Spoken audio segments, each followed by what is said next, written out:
Whether you use a phone, tablet, laptop, or desktop, myhighplains.com is always easy to read. For news, weather, sports, and more, myhighplains.com is all you need. Now, your Fox 14 News forecast first.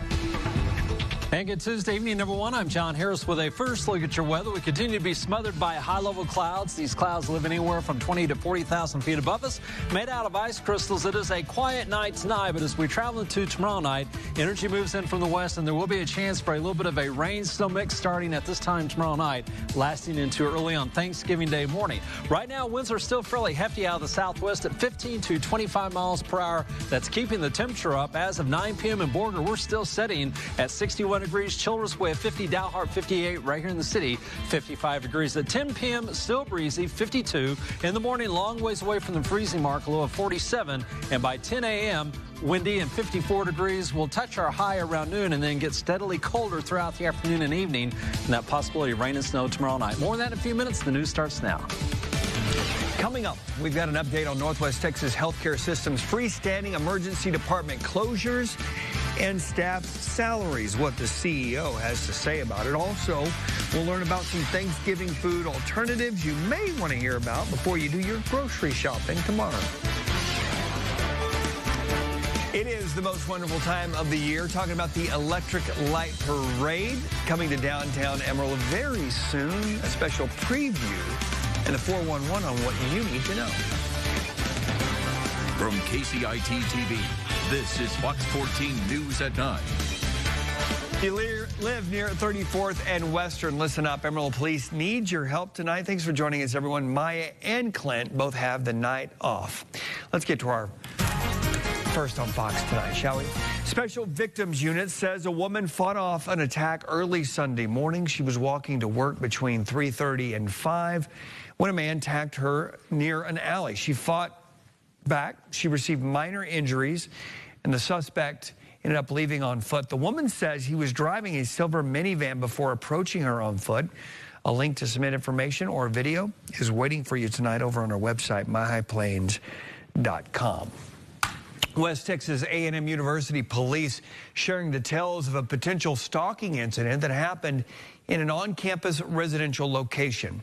Officials say that the university was made aware of the potential stalking incidents yesterday. They say the incidents happened in October and November. University officials say crime victim rights and options and stalking information have been handed over to the victim. The Title IX office is aware of those reported incidents.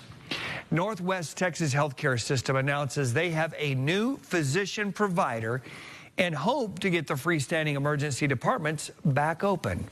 It's been more than a week since healthcare professionals at 2 locations announced they would no longer be working. Fox 14's Blas Guerrero has more with that update. He joins us live in studio. Blas? Andy, you'll remember that we noted that the freestanding emergency department employees are not Northwest Hospital employees. They are staffed by a company called NES Health. NES Health stopped paying these professionals. They continue to staff and work freestanding locations despite not being paid. They announced they would no longer be working for free last week. Northwest says they gave an advance to NES Health the money to pay the staff, but NES did not do so. So Northwest said they alerted NES Health that they were a breach of their contract. In a memo sent to employees, the CEO says, in part, this new entity is actively recruiting the existing providers to ensure continuity of its services. He goes on to say, while they are making the transition, those feds will remain closed. Once the issues are resolved, they will open back up with normal business operations. Barrett says he expects that to happen in incoming days. He did remind employees and reminder to the community that the emergency department at the main hospital remains open and operational. Live in the studio, Blas Guerrero, Fox 14 News. Andy? Blas, thank you. So we asked Northwest last week if they had seen an increase in patients because of this. Officials told us yes, but that their great staff at the main ER was handling it and, quote, doing a great job. The Thanksgiving holiday is now just a few days away, and as you prepare make sure that you're putting safety first in your kitchen. We caught up with our friends over at the Amarillo Fire Department. They shared some tips to prevent some of the common issues and dangerous situations they see during the holiday season. First off, let's talk about deep frying your turkey. I know it's great, but make sure you measure your frying oil. They also tell us use a dry and thawed out turkey. Do not overfill your containers. Set up your deep fryer at least 3 feet away from anything that can burn. It's also nice to have a fire extinguisher nearby just in case there is an emergency. But just make sure that you're safe. Don't try to put it out yourself. Grease fires can be tricky. So if it's something that you can't handle or you just don't know what else to do, make sure you call 911 and let the professionals handle it from there. The Amarillo Fire Department says they want everyone to enjoy the holidays, but make sure that you do it safely. Okay, so it's almost turkey time, right? But what if you're tired of turkey and you want something else? Maybe you prefer chicken. The truth is, not everyone enjoys the big bird over Thanksgiving, or some may even have dietary restrictions preventing them from enjoying that classic feast. So we caught up with Chef Bud Anderson, Benny Keith Foods, to talk about some alternatives for the holidays. Here's what he had to say. Turkey substitutes, I got a million of them. Two of my very favorite is to use either beef. So a lot of times you do a prime rib, which isn't probably on the real healthy end, but pork loin is phenomenal. Pork tenderloin, even better. I'm doing a pork tenderloin with nice like honey and stone ground mustard glaze, fantastic. I can vouch for that. He actually made that in studio for the other day. Just this past Monday, he opted in with some chicken. Chef Bud also said that, again, chicken is a great healthier substitute. You can also grill it in that dish right there. He served it with some cranberry sauce.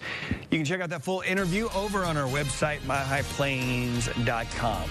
Center City Amarillo is preparing to host its annual Electric Light Parade. The theme for this year is Parade of Trees. Fox 14's Kaylee Hanna has a preview.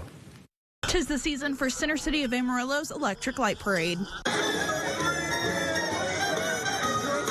According to Beth Duke, Center City of Amarillo Executive Director, the Electric Light Parade highlights the organization's mission of bringing people downtown and having free family events. This is one of the great ways we can do it, where families can come and have some entertainment, get out of the house, do something for free, all thanks to our great sponsors. 70 creative floats will have the opportunity to win cash prizes at the parade, but there will be safety rules for attendees to keep in mind.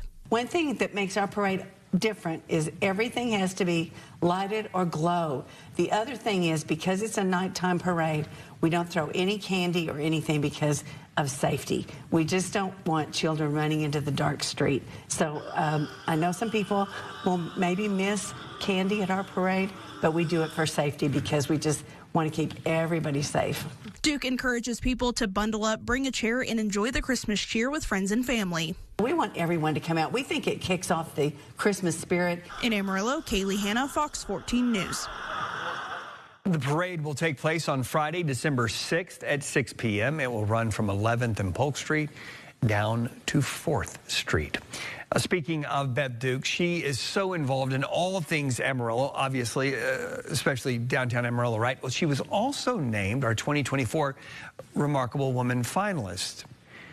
And we're looking for more women just like Beth Duke. Here's what we want you to do. We are now accepting Remarkable Women nominations for this upcoming year. Head over to our website. All we have to do is get the woman's name and then a little bit of information that what makes them so special. Nominations are open until December 20th. We've got that form over on our website, myhighplains.com. A breakfast to bring the community together was hosted earlier today. Coming up, we're going to take you to the annual prayer breakfast and talk about the message that was given. But first, what's the message coming from the weather department, John Harris? Andy, well, thank you very much. Hey, we are talking about possibly a little bit of a rain-snow mix tomorrow night. Soil temperatures tonight, 2 inches deep, 38 degrees, half a foot deep, 46. We're talking about Thanksgiving plus the 7-day forecast. All of your weather headed your way in a moment.